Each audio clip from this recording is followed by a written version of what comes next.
Hi there, I'm going to talk to you guys about this lab, and you're going to fill in the lab report questions as you go along.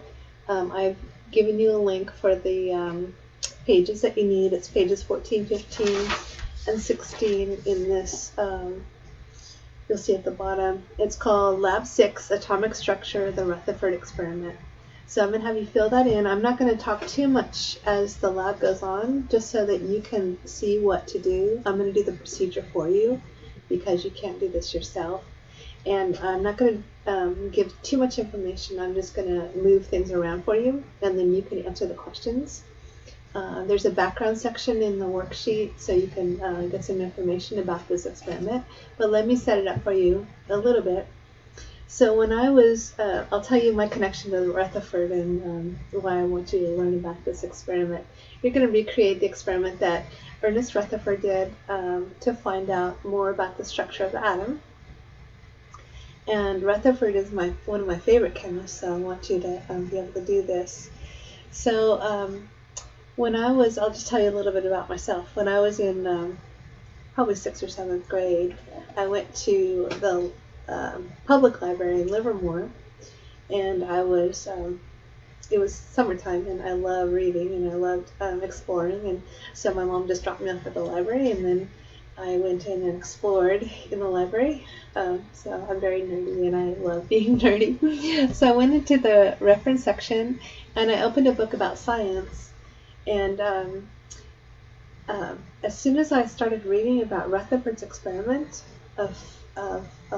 he was looking at the structure of the atom, it just felt like the heavens opened up and the angels were singing, and I was so excited about this experiment. It just really got me excited about chemistry and science, and it was simple enough for me to understand, even though I was in middle school. And I just thought the experiment was so elegant and so interesting that it really got me hooked on science and especially chemistry. So Rutherford is one of my chemistry heroes, and I want you guys to try this experiment.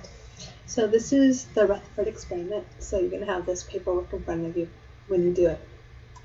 So click on this, and like I said, I'm not going to do too much explanation, and it'll take a second to open. But we're going to use some equipment here. So I'm going to start just going through the procedure. I'm not going to talk too much because I want you to figure it out on your own and answer the questions, and you'll upload this file, these pages to me as your lab report. So here we go. So it says we're going to have our lab table here.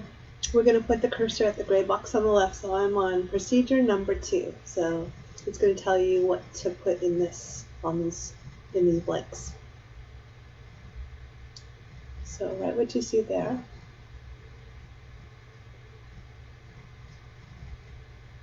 And then you'll have to figure out what alpha particles are. 3. I'm going to go here.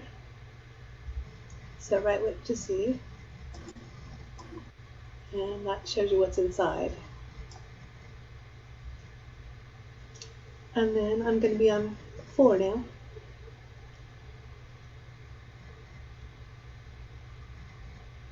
We're going to turn this on. I'm on number 5 now. And there is the screen that you're going to be looking at on number 5.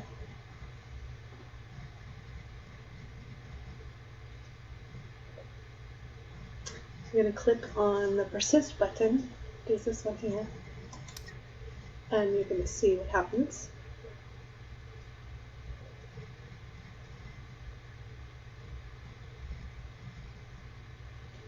So let that go for a minute. Try to figure out what's happening there.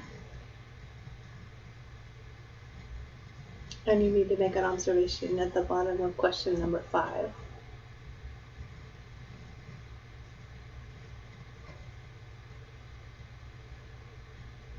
Okay, let's start on 6 now. We're going to change the angle of deflection. We're going to move this detection and move it to the top right corner. I'm on part 6 now. And you're going to watch and look at the number of hits.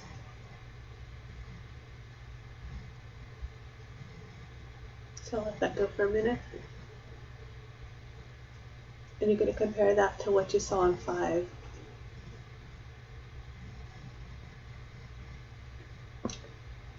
Okay, next up, we're going to go to the center. I'm going to move this to the center, so I'm on 7. I'll let this go for a little bit.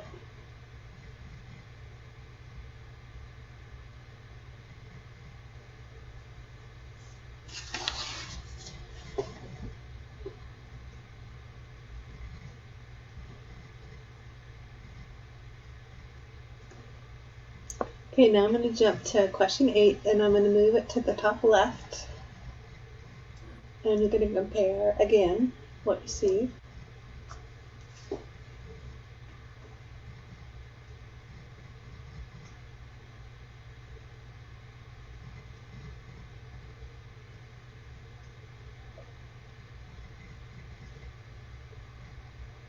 So I'll let it go for a little bit.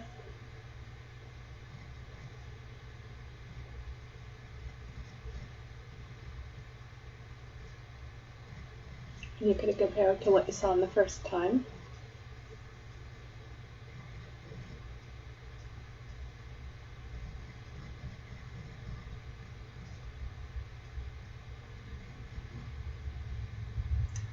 And then we're going to go to the further investigation.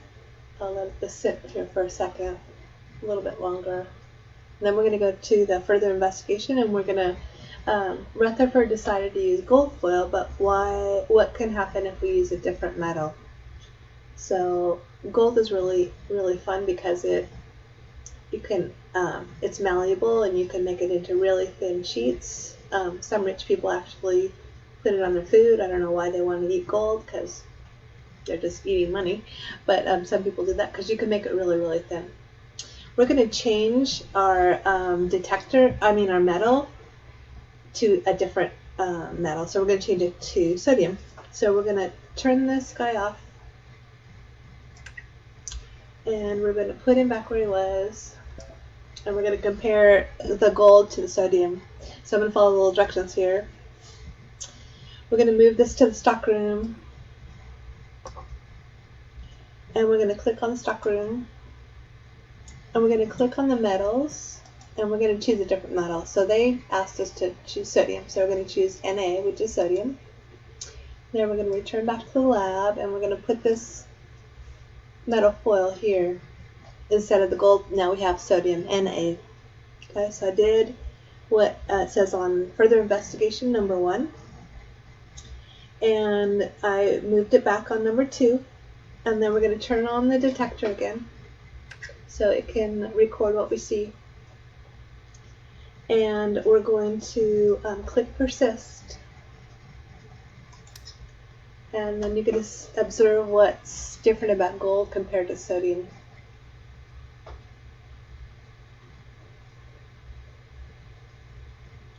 So let this go for a little bit. And then after you look and see the number here compared to what we did with gold, then you can answer question number 2.